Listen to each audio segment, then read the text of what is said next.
J'ai donc quitté Paris par la porte de la Chapelle et je me suis dirigée vers Lille. Espoir était tout excité.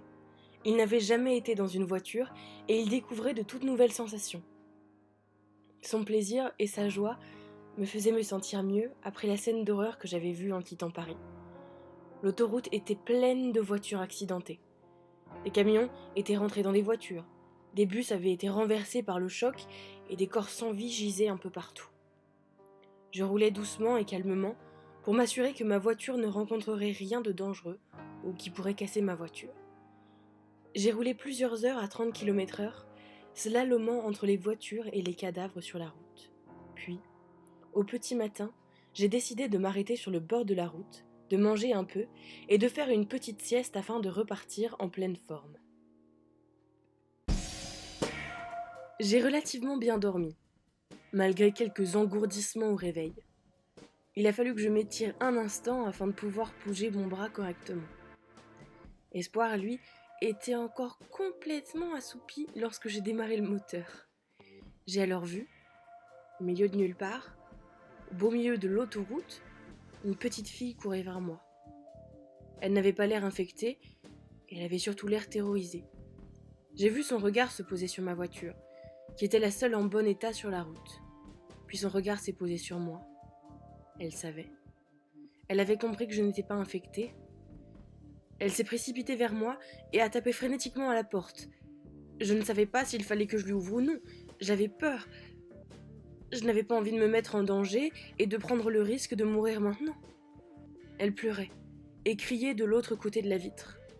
Puis au loin, j'ai vu un homme et une femme, avec les mêmes yeux révulsés et effrayants que les infectés que j'avais vus à Paris. J'ai ouvert la portière. Je venais de comprendre que la petite fille essayait de fuir ces deux personnes. Elle rentra dans la voiture et j'ai démarré en trombe, sans rien dire. On a ainsi roulé une demi-heure, avant que je m'arrête à nouveau et que je me tourne vers elle. Elle était chétive, avec de grands yeux verts, rougis par les larmes et de longs cheveux noirs. Elle était mate de peau et tout simplement magnifique.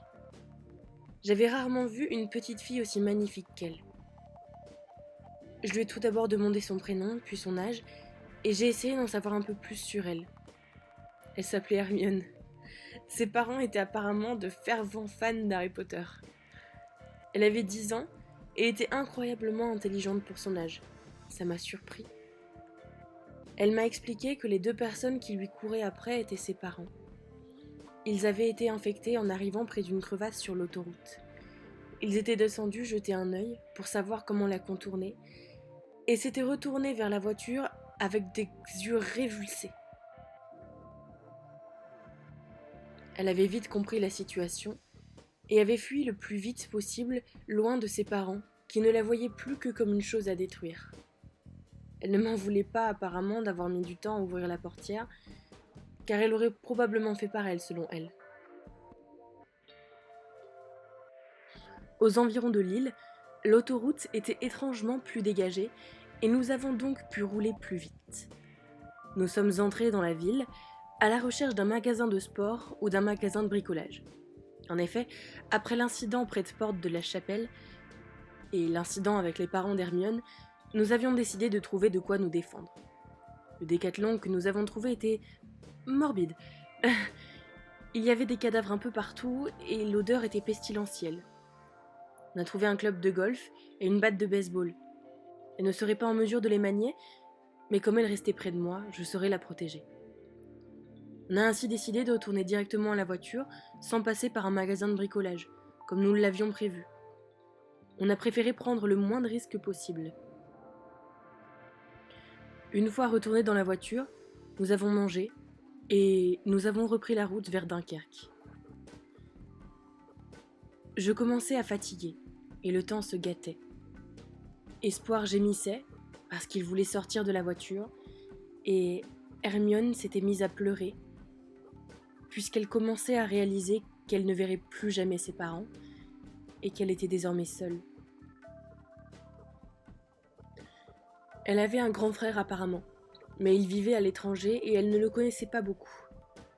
Il était beaucoup plus âgé qu'elle et ils ne s'étaient vus qu'au moment des vacances ou lorsqu'il habitait encore en France, mais elle était trop petite à l'époque pour qu'il soit proche. Au bout d'une demi-heure de conduite après Lille, je me suis donc arrêtée sur le bord de l'autoroute, à un endroit où il y avait des champs à perte de vue, pour être sûre de pouvoir voir au loin et de pouvoir apercevoir n'importe quel être vivant, ou à moitié vivant, qui serait dans les parages. Espoir descendit de la voiture avec joie et partit courir dans le champ, tandis qu'Hermione et moi marchions tranquillement en le suivant des yeux. Je m'étais occupée d'enfants quand j'étais au lycée, et j'avais donc l'habitude de les consoler lorsqu'ils avaient de petites tristesses. Mais là, ce n'était pas la même chose. Elle était inconsolable. Et moi, j'étais incapable de penser à quoi que ce soit à lui dire qui pourrait l'apaiser. J'ai donc fait la seule chose pour laquelle j'étais un minimum douée. Je l'ai prise dans mes bras, et doucement, je lui ai chanté une berceuse au creux de l'oreille. Mon ange blond, connais-tu cette chanson du joli temps passé que les mamans chantaient aux petits enfants le soir pour les bercer? J'ai senti son petit corps se détendre et entendu sa respiration se calmer. Elle pleurait toujours, mais ce n'était plus frénétique, et elle était désormais capable de respirer sans s'étouffer. Sur ses frêles épaules pesait un poids tellement énorme. Comment un si petit être pouvait supporter un tel poids? Je ne pouvais pas la laisser seule.